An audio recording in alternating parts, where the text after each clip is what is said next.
How to download monthly account statements from Ali Bank on desktop. Hey everyone, welcome back to the channel. So if you need your Ali statements saved, well here is how to download monthly account statements on desktop. So now without further ado, let's get started.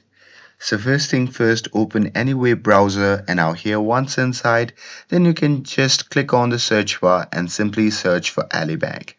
And now here from the search result, just click on the first link and after that you'll be prompted to the official website of the Ali Bank.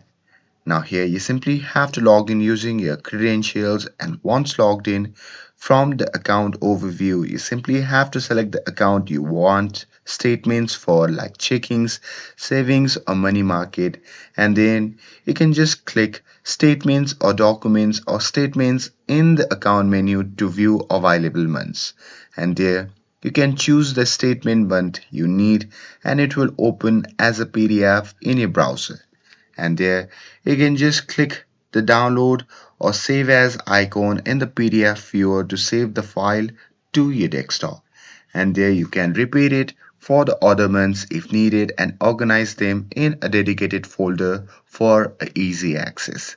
And that's it. That's how you can download monthly account statements from Ali Bank on desktop. With this, if you found this video helpful, then don't forget to like, share, and subscribe to get updated for more videos. Thanks for watching, and I'll see you in the next video.